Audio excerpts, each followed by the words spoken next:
Assalamualaikum warahmatullahi wabarakatuh. Perkenalkan, nama saya Nikmawati, NPM 0323011057 kelas C.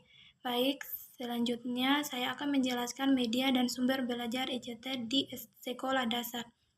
Ada konsep dasar media, sumber belajar dan fungsi ICT. Mampu menjelaskan konsep dasar media, sumber belajar, dan ICT dalam konteks pembelajaran di SD. Selanjutnya, ada outline materi. Ada 3 konsep dasar media. Konsep dasar media itu ada pengertian media, jenis-jenis media, karakteristik media, dan ada sumber belajar, definisi sumber belajar. Kedua, klasifikasi sumber belajar. Ketiga, ICT dalam pembelajaran, pengertian ICT. 2, fungsi ICT di sekolah dasar. Selanjutnya, ada konsep dasar media. Pengertian media adalah segala sesuatu yang dapat digunakan untuk menyalurkan pesan dari pengirim ke penerima sehingga dapat merangsang pikiran, perasaan, perhatian, dan minat siswa dalam proses pembelajaran. Karakteristik media pembelajaran ada 4. Yang pertama, visual, dapat dilihat dan diamati. Ada audio, dapat didengar. Ada manipulatif, dapat disentuh dan dimanipulasi. Ada audio visual, kombinasi suara dan gambar. Selanjutnya ada jenis-jenis media pembelajaran. Ada 4 media cetak, ada buku teks, modul, lembar kerja siswa, poster, dan chart, komik, edukatif.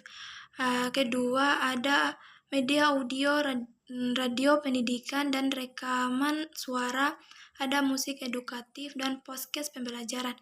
Ada juga media visual, ada gambar dan foto, diagram, dan grafik, peta konsep, infografis. Ada media audiovisual, video pembelajaran, film edukatif, animasi, presentasi, multimedia.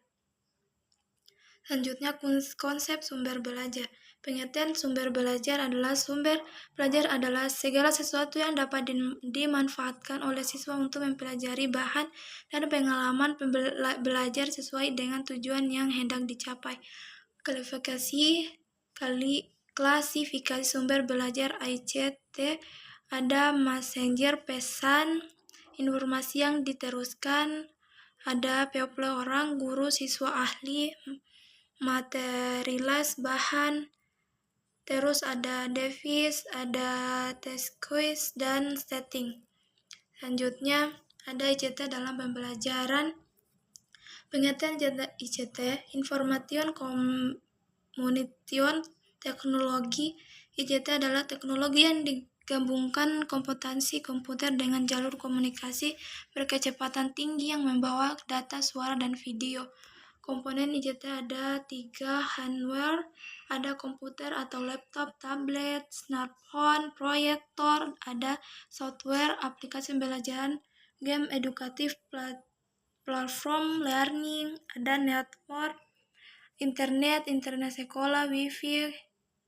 Selanjutnya, ada fungsi ICT dalam pembelajaran SD.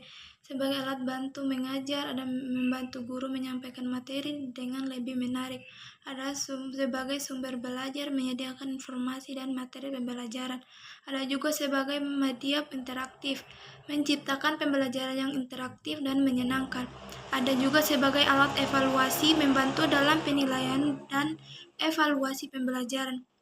Terus ada sebagai menghubungkan siswa dengan dunia luar. Ada juga sebagai alat kreativitas, mengembangkan kreativitas siswa.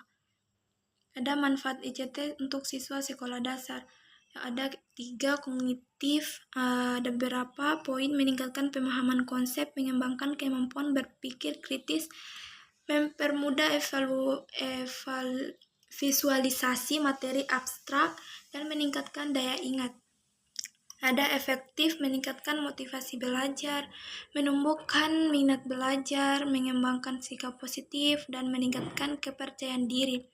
Ada psikomotor, mengembangkan keterampilan teknologi, melatih koordinasi mata tangan, mengembangkan keterampilan, terus meningkatkan kecepatan respon. Ada implementasi ICT di sekolah dasar. Strategi implementasi ada persiapan infrastruktur, menyediakan perangkat dan jaringan yang memadai, pelatih guru meningkatkan kompetensi guru dalam menggunakan ICT, mengembangkan konten, menyiapkan materi pembelajaran digital, ada integrasi kurikulum, mengintegrasi ICT dalam kurikulum. Terus ada tantangan dan solusi. Tantangannya itu keterbatasan infrastruktur, kurangnya kompetensi guru, biaya yang tinggi, resistensi terhadap perubahan, keamanan privasi.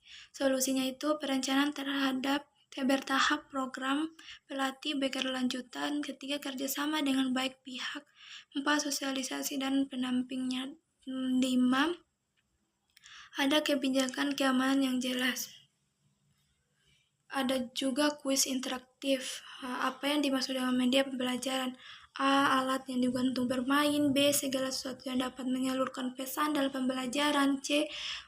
Buku pelajaran saja. D. Komputer dan internet.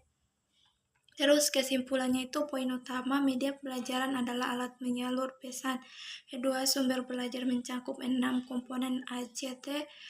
Ketiga, ICT memiliki peran penting dalam pelajaran modern. 4. Implementasi ICT memerlukan perencanaan matang. Selanjutnya ada langkah identifikasi kebutuhan media di kelas, pilih sumber belajar yang tepat, integrasi ICT secara bertahap, evaluasi dan perbaikan berkelanjutan. Baik, terima kasih. Itu saja yang saya sampaikan. Wabillahi taufiq wal hidayah. Assalamualaikum warahmatullahi wabarakatuh. Oke.